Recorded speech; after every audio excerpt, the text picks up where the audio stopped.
2008 থেকে 2024 এই 15 বা 16 বছরে প্রায় 1900 গুমের অভিযোগ পেয়েছে বর্তমান অন্তর্বর্তীকালীন সরকার। এর মধ্যে বিশ্লেষণ করে দেখা গেছে প্রায় 350 জন মানুষ এখনো ফিরে আসেনি, তাদের হদিস মেলেনি। একমাত্র এই গুমের জড়িতরা ছাড়া কেউ জানে না তাদের কপালে কি ঘটেছে। আমরা খুঁজে বের করেছি এই মানুষদের পরিণতি কি হয়েছে, কোথায় হয়েছে। দর্শক, অনুসন্ধানের শুরুতে আপনাদের নিয়ে যেতে চাই 15 বছর আগে।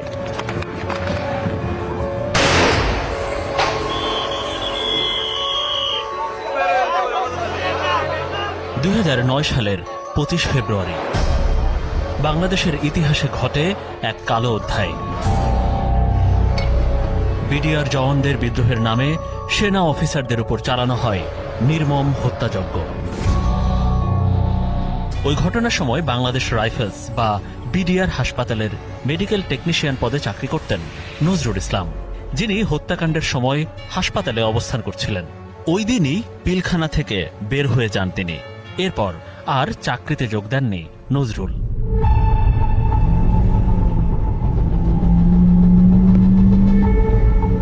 আমাদের গন্তব্য ঝালকাঠির নলসিটির কাণ্ডপাশা গ্রামের সেই নজরুল ইসলামের বাড়িতে।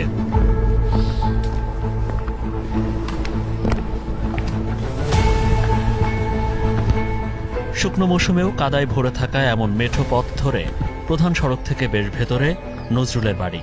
দেখা হলো নজরুলের স্ত্রী মুন্নি আক্তারের সাথে।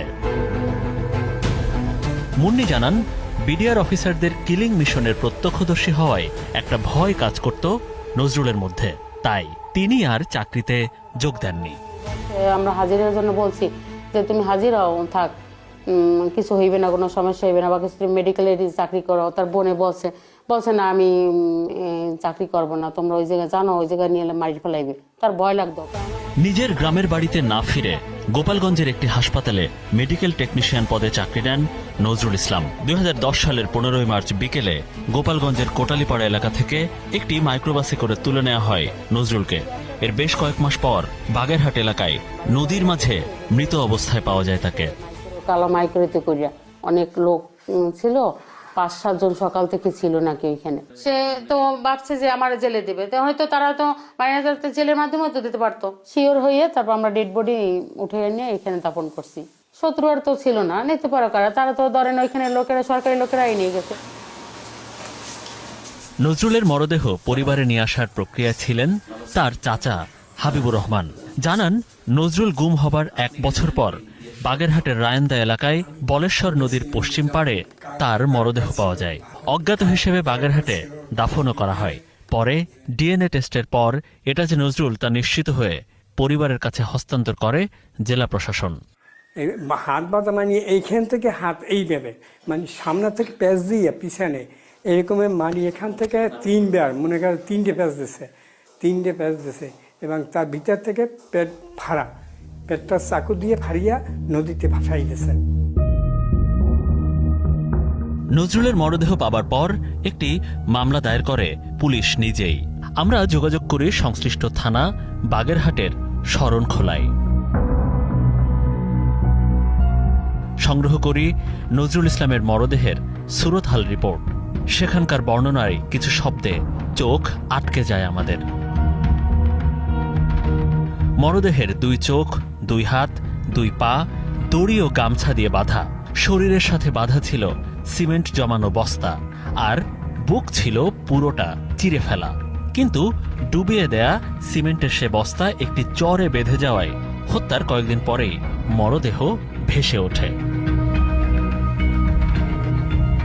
নজরুল ইসলামের এই যে নিখোঁজ হওয়া, গুম করা এবং পরে মরদেহ পাওয়া নিয়ে অনুসন্ধানে নামে আমরা। শুরুতেই ওই সময়কার কিছু পত্রিকার খবর আমাদের চোখে পড়ে। খুলনা থেকে প্রকাশিত দৈনিক পূর্বাঞ্চলের একটি খবরের পাশাপাশি জাতীয় দৈনিক আমার দেশ পত্রিকায় 2010 সালের 24 মে ছাপানো একটি খবর খুঁজে পায়, যেখানে উল্লেখ ছিল ওই সময় সুন্দরবন সংলগ্ন শরণখোলা রেঞ্জে বলেশ্বর নদীর মোহনায় 2-1টি মরদেহ ভেসে থাকার কথা। প্রতিটি মরদেহের সুরতহালের বর্ণনা এক: হাত পা চোখ বাঁধা, গায়ের সাথে বেঁধে দেয়া সিমেন্ট জমানো বস্তা। প্রশ্ন আসে, এরকম বীভৎস কাজ কে করতে পারে? এটা কি ব্যক্তিগত দ্বন্দ্ব নাকি অন্য কিছু? আমরা যোগাযোগ শুরু করি সুন্দরবন সংলগ্ন বন বিভাগ, বিভিন্ন আইন শৃঙ্খলা রক্ষাকারী বাহিনীর সদস্য ও জেলে সমিতি বা ট্রলার মালিক সমিতির কয়েকটি সূত্রের সাথে। তথ্য নিতে থাকি 14 থেকে 15 বছর আগে ভেসে ওঠা এমন মরদেহ সম্পর্কে কেউ কিছু জানেন কিনা। নজরুলের মরদেহ যে চর রায়েন্দা এলাকায় পাওয়া যায়, মানচিত্রের সাহায্যেও আশপাশের এলাকা সম্পর্কে ধারণা নিতে থাকি। নজরুলের মরদেহ তদন্ত করেছিলেন পুলিশের এমন একজন, আমাদের দুটি এলাকার নাম বলেন। তার মধ্যে একটি নাম বারবার উল্লেখ করেন, তা হল চরদোয়ানি।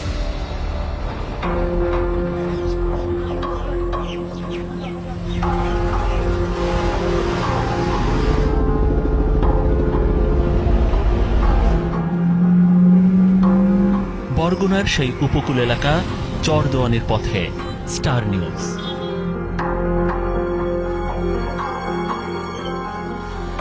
বরগুনার পাথরঘাটা উপজেলার চরদোয়ানি এলাকা বা চরদোয়ানি খাল। আমার পেছনে যে ঘাটটা দেখতে পাচ্ছেন সেটা চরদোয়ানি খালের চরদোয়ানি ঘাট, আর এই পাশে রয়েছে চরদোয়ানি বাজার।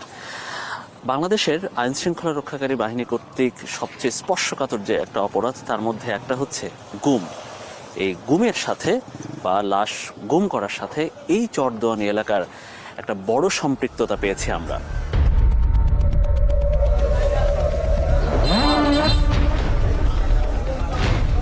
চরদোয়ানি বাজারে আমরা বেশ কয়েকজনের সাথে কথা বলি। শুরুতে অবশ্য কেউ মুখ খুলতে চাননি। আমরা কিছু সময় অপেক্ষা করি। বাজারের পূর্ব পাশে একটি বড় বরফ কল, তার পাশেই ট্রলার ঘাট। ঘাটের পাশেই প্রায় 20 বছর ধরে মুদি দোকান চালান মোহাম্মদ রিয়াজ। আসসালামু আলাইকুম। তার কাছে প্রশ্ন ছিল, এই এলাকায় কখনো অস্বাভাবিক কিছু হতে দেখেছেন কিনা।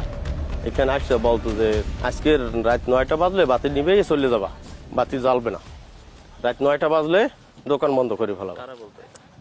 বা অন্য সিভিলের লোক এসে বলতো। কি নাম তাদের? তা তো চিনবো না। সকালবেলা দোকান খুলতাম, দেখতাম যে 9টার দিক দিয়ে 10টার দিক দিয়ে লাশ লই আইছি। টলার মানুষ ব্রিজ ভরা, ব্রিজের উপরে অনেক মানুষ, কেউ দেহাদেহি করে, কেউ অস্ত্র লই বাইরে ওড়ে নামে। রিয়াজের দোকানের সামনে দিয়ে মাইক্রোবাসে এনে লোক উঠানো হতো ট্রলারে। তাহলে আমাদের এমন কাউকে খুঁজতে হবে যিনি আরো কিছু দেখেছেন। চরদোয়ানি বাজারে অনেকের সাথে কথা বলে একজন জেলের নাম আমাদের কাছে আসে। নাম জলিল। তাকে খুঁজতে হবে আমাদের। গন্তব্য চরদোয়ানি খাল ধরে বলেশ্বর নদীর অংশে। মাছ ধরা অবস্থায় দেখা মেলে জলিলের। প্রথম অপারেশনে আমি যেটা জানি স্যার, ওটা 2জন লোক আনছে।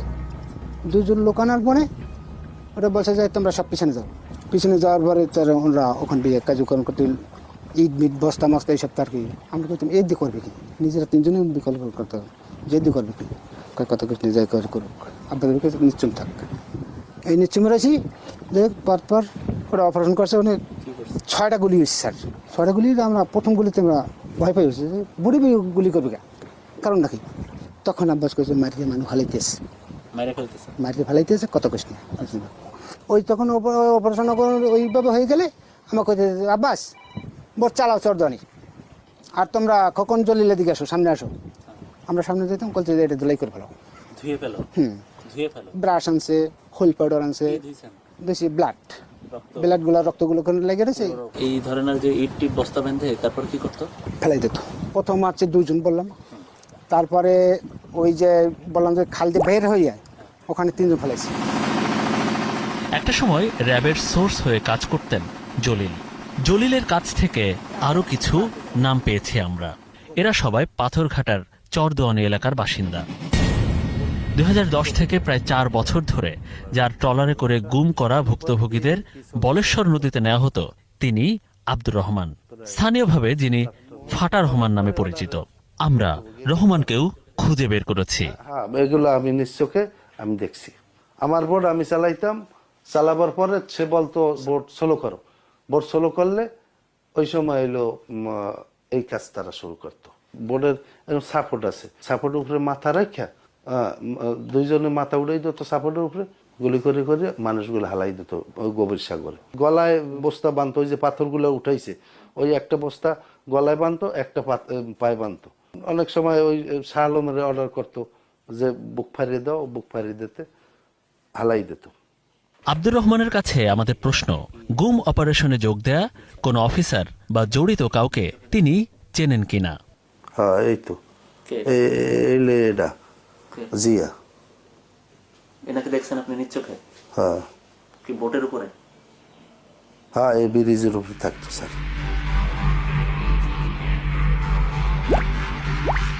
চরদোয়ানি এলাকায় অনুসন্ধান করতে করতে আমরা খোঁজ পাই এমন একজনের, যিনি নিজেই মৃত্যুর কোল থেকে ফিরে এসেছেন। জসিমউদ্দিন পাথরঘাটার এই বাসিন্দা বরগুনায় কলেজে পড়ার সময় এলাকার একজন সোর্সের সাথে তার দ্বন্দ্ব দেখা যায়। পরে একদিন বাসায় ফেরার সময় কালো কাপড় বেঁধে তুলে নেওয়া হয় জসিমকে। মুখোশ পরিয়ে ট্রলারে করে নিয়ে যাওয়া হলেও হত্যা করা হয়নি। 4 থেকে 5 দিন ট্রলারে ঘুরিয়ে বনদস্যু হিসেবে অস্ত্রসহ গ্রেফতার দেখানো হয় তাকে। সিভিলে তুলে নিয়ে যাইয়া বরিশাল রেয়া বাটে নিয়ে আমারে 3 থেকে 4 দিন রাখে ওই জায়গায়। রুইতে চরে আমি সহ আর কয়েকজন নামাইলো, যেহেতু আমার হাত পা বাঁধা, চোখ বাঁধা, আমি মানে সেভাবে বুঝতে পারি না। অনুমান করছি যে আমার সাথে 8-10 জন আরও নামাইছে। আর ওই যে র্যাবের ডিওডি ছিল কামরুল ইসলাম, উনি সহ ওনার ফোর্স ছিল। এবং আমি ওই যে যখন নামছি ওই এর আগে আমি ওই যে ফায়ারিংয়ের শব্দ পাইছি। আমার সাথে যারা ছিল মনে হয় যে মেরে ফেলছে ওইটা। আপনারা কি এটার মধ্যে রাখতেন? হ্যাঁ, এটার ভিতরে রাখছে। এটারে বলে ব্রিজের ভিতরে রাখছিল। যেরকম ট্রলারে উঠিয়ে গুম করে হত্যার অপারেশন করানো হয়, সেই সদৃশ একটি ট্রলারে জসিমউদ্দিন দেখাচ্ছিলেন খুন করে কিভাবে ফেলে দেয়া হতো মরদেহ। এই যে এটারে বলে হয়েছিল গিয়া ওই যে ইয়ার নাম কি, সাপোর্ট। এই সাপোর্টে ফালাইয়া এরকম হাত এবং পা বাঁধা অবস্থায় এরকম শোয়াইয়া মাথায় গুলি করতো ওরা। হ্যাঁ হ্যাঁ হ্যাঁ হ্যাঁ, এইভাবে পুরোপুরি শোয়াইয়া এইভাবে মাথায় গুলি করতো। মাথায় গুলি করিয়া তারপরে হইল গিয়া এই হাত আর পা এরকম বাঁধা অবস্থায় এই জায়গায় একটা ওই যে সিমেন্টের ব্যাগ আর পায়ে একটা সিমেন্টের ব্যাগ লাগাইয়া পেট চিড়ে তারপরে নদীতে ফালাই দিত। পেটছি তো যে ভাইসে উঠতে পারে, ওই যে জেলেরা মাছ ধরে যেহেতু ওই যে জালে উঠতে পারে, এই জন্য। প্রত্যক্ষদর্শী এবং স্থানীয় বেশ কয়েকজনের সাথে কথা বলে আমরা 2 থেকে 3টি নাম পেয়েছি, যারা এলাকায় একসময় প্রভাবশালী র্যাবের সোর্স হিসেবে পরিচিত ছিল। এরা হলো বলি জাফর, আলকাস মল্লিক এবং শাহ আলম। এর মধ্যে বলি জাফর মারা গেছেন 2-3 বছর আগে। শাহ আলম এলাকা ছাড়া বহুদিন ধরে, আর আলকাস মল্লিক 2011 সাল থেকে এখনো নিখোঁজ। আলকাসের বিষয়টি জেনে খটকা লাগলো আমাদের। আমরা এখানে এসে আলকাসের বাড়িতে এসে যেটা জানতে পেরেছি যে আলকাস অনেকদিন ধরে তিনি নিজেই গুম। আমরা তার পরিবারের সাথে একটু কথা বলতে চাই, জানতে চাই কেন তিনি গুম হয়েছেন বা এখনো নিখোঁজ তিনি কেন।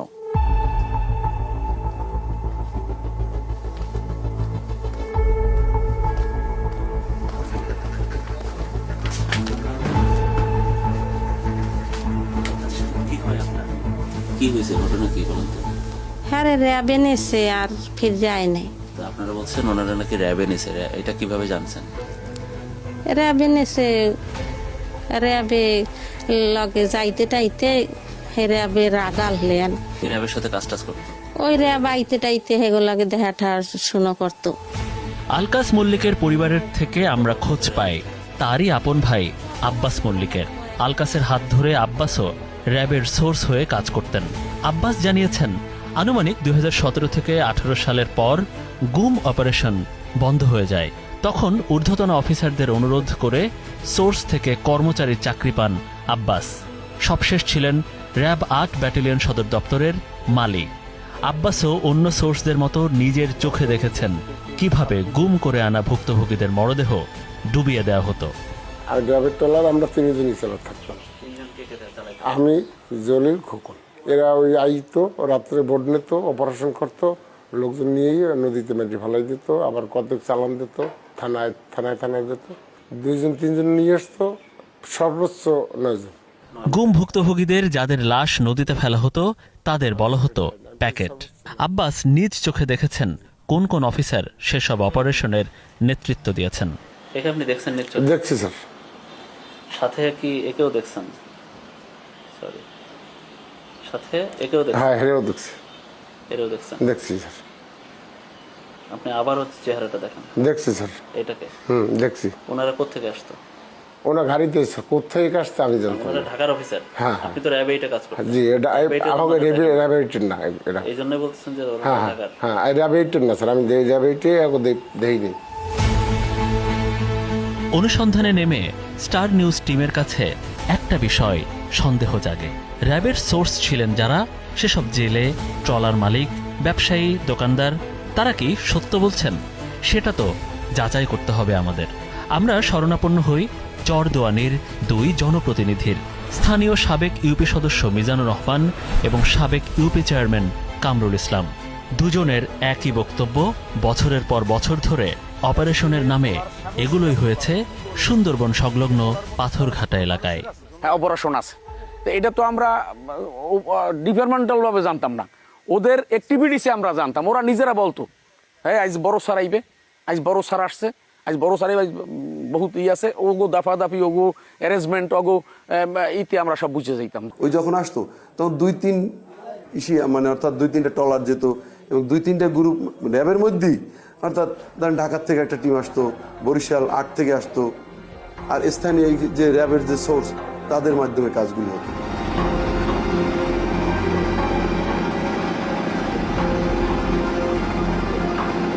বরগুনার পাথরঘাটা হয়ে এই যে সুন্দরবনের একটা যে বড় একটা অংশ পড়েছে, এখানে শুধু যে মানুষজন এনে গুম করা হতো তা কিন্তু নয়।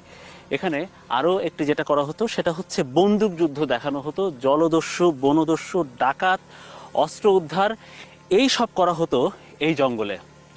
মাঝ নদীতে বা একেবারে সাগরমুখ মোহনায় ফেলা হতো লাশ, গুম করা লাশ। আর আমার এখানে থাকা এই জঙ্গলগুলোতে, আমি যেখানে দাঁড়িয়ে আছি, এরকম প্রায় 5 থেকে 7টি চর এলাকার যে সুন্দরবনের বিশাল যে বনাঞ্চল, সেই বনাঞ্চলে জলদস্যু আটক এবং অস্ত্র উদ্ধার দেখানো হতো। প্রত্যক্ষদর্শীদের কাছে বর্ণনা শুনে আমরা একটি চিত্র হাজির করতে পেরেছি। ঢাকা বা বরিশাল থেকে গুমের ভুক্তভোগীদের নিয়ে র্যাবের গাড়িবহর আসত ভান্ডারিয়া হয়ে মঠবাড়িয়া পাথরঘাটা সড়ক ধরে চরদোয়ানি। সেখানে বাজারের পাশে বরফ কলের সামনে তারা গাড়ি রাখত। বরফ কলের সামনের থেকে ট্রলারে উঠে সোজা বলেশ্বর নদীতে, চরদোয়ানি খাল থেকে নদীর মোহনা, এরপর 2 থেকে 2.5 ঘন্টা ট্রলার চললেই বঙ্গোপসাগরের মোহনা। নির্দিষ্ট এলাকায় পৌঁছানোর পর কোনো কোনো সময় শুরু হতো মহড়া। স্থানীয়দের বন্দুকযুদ্ধ বোঝানোর জন্য বেশ কিছুক্ষণ ধরে ফাঁকা গুলি ছোড়া হতো। ঠিক যখন নদীতে ভাটা নামত, তখন গুমের ভুক্তভোগীদের মরদেহ ফেলে দেয়া হতো, যাতে তা গভীর সমুদ্রের মাঝে ভাটা ধরে চলে যায়। এখানে কেন ফেলতো? এর থেকে দূরে না কেন? এর থেকে ওই পাশে না? এখানে পানিতে গভীর পানি স্যার, এইখানে একটা গভীর পানি আছে, আর এর উপরে যে আমরা চরদন থেকে বের হচ্ছি নলি বলছি না, ওখানে একটা গভীর পানি আছে। আমার জানা মতো 200-র উপরে করছে। হ্যাঁ, মারিয়ে ফেলাইছে, এইরকম নদীতে লাশ ফালাই দিছে।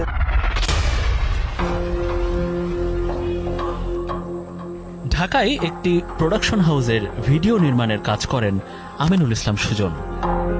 2011-12 সালে তিনি একদিন গ্রামের বাড়িতে গিয়ে শোনেন এলাকায় মাঝে মাঝে রহস্যময় অপারেশনে আসে একটি বাহিনী। নিয়ম মতো সবাই বাজার অন্ধকার করে ঘরে ফিরে গেলেও ঘাটের পাশে ঝোপের আড়ালে লুকিয়ে ভুক্তভোগীদের নিয়ে যেতে দেখেছিলেন সুজন। মাছ ধরার ছলে একটা ছোট নৌকো নিয়ে, ডিঙ্গি নিয়ে, এইখানে এই গাছগুলো ছিল না, এই বড় গাছগুলো ছিল না, এখানে একটা ঝোপ ছিল, হ্যাঁ একটা বড় ঝোপ ছিল, এই দোকানপাটও তখন ছিল না, খুব কম। এইখানে এসে ওই ঝোপের ভিতরে বসে দাঁড়াই আমি আর কি দেখছি, যেমনটা হইলে হাত পা বাঁধা অবস্থায় মানুষ উঠেছে, পা বাঁধা না হাত বাঁধা অবস্থায়, মানে হাঁটাইয়া চোখ বাঁধা অবস্থায়।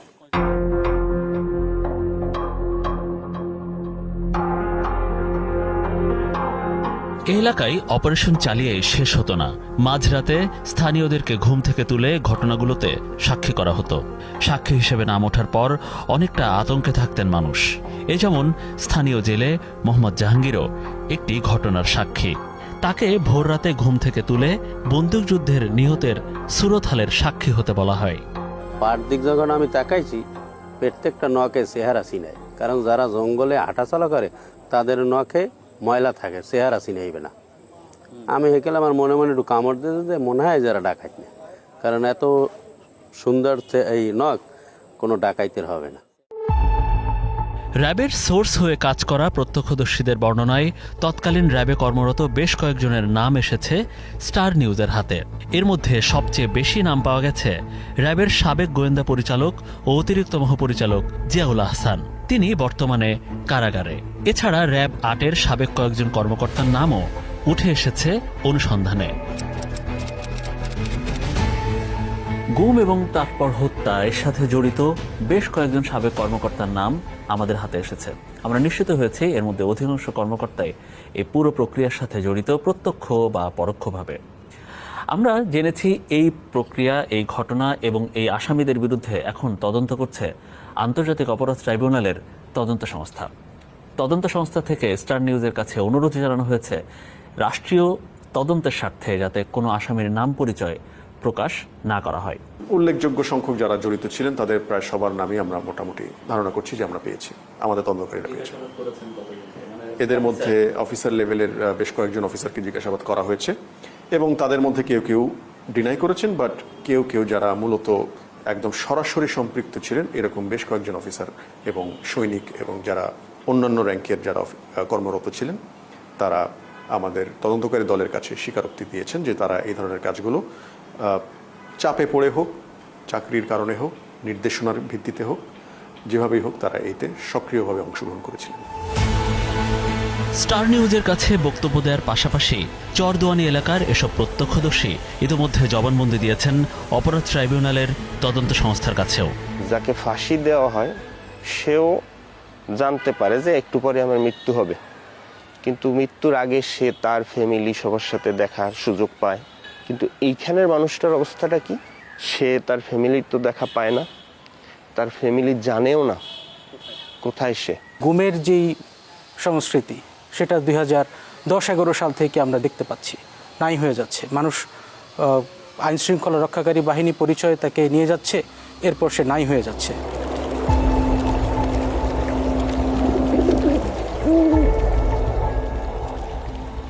প্রত্যক্ষদর্শীদের ভাষ্য অনুযায়ী 2010 সাল থেকে চরদোয়ানি এলাকায় গুম করে এনে তাদের মরদেহ ভাসানো হতো, কিন্তু 2021 সালে মার্কিন যুক্তরাষ্ট্র র্যাবের উপর নিষেধাজ্ঞা দিলে বন্ধ হয়ে যায় এসব কথিত অপারেশন বা গুম ভুক্তভোগীদের মরদেহ ভাসানো। এরপর থেকে এই এলাকার জেলেদের কাছে বলেশ্বর নদী ও বঙ্গোপসাগরের মোহনার এই মাঝের চর পরিচিত গুম চর নামে। এমনকি গুগল ম্যাপেও আমরা এই গুম চর শব্দটার অস্তিত্ব খুঁজে পেয়েছি। প্রশ্ন আসে, শুধুই বরগুনার এই স্পটে গুমের মরদেহ ফেলা হতো নাকি আরও জায়গা আছে? ঢাকায় আছে বুড়িগঙ্গা নদী একটা ব্যাপার, কর্ণফুলী নদী, বঙ্গোপসাগর, আর আপনি যে এলাকার কথা বলছেন সেগুলো। সুতরাং এই সংখ্যা মেবি অনেক বেশি হবে। আমরা ধরে নিতে পারি যে মানুষগুলো ফিরে আসেনি তাদের পরিণতি এখানে এরকমই কোনো একটা স্পটে ঘটে গেছে। হ্যাঁ, এই স্মৃতি একটাই আছে, মানে একটা হিসেবে নদী, সাগর, পাহাড়, জঙ্গল, যেখানেই মরদেহ গুম করা হোক, এক একটি গুম যেন একজন করে নজরুল ইসলামের পরিবারের গল্প। নজরুলের মেয়ে জেরিনের বয়স যখন 4 তখন তার বাবাকে গুম করা হয়। এখন জেরিনের বয়স 17। বোঝার বয়স থেকে পিতৃহারা জেরিন চান তার বাবার মতো প্রতিটি হত্যার বিচার হোক, সুষ্ঠু একটা বিচার হোক, আইনের আওতায় আনা হোক। আমার মতো তো অনেক ছেলে মেয়েই তাদের বাবা হারাইছে, বাবার আদর ভালোবাসা যে তার কিছুই পায় নাই। বিচারের পাশাপাশি ভুক্তভোগী পরিবারের আরও চাওয়া যে সুন্দরবন শত ঝড় ঝঞ্ঝায় বাংলাদেশের জন্য রক্ষা কবচ হয়ে দাঁড়ায়, সেই বন যেন এরকম বিভৎস ঘটনার সাক্ষী আর না হয়। যে রাষ্ট্র পরিচিত নদীমাতৃক দেশ হিসেবে সে দেশের নদীর মধ্যে জেগে ওঠা আর কোনো চরের নাম না হোক গুমচর।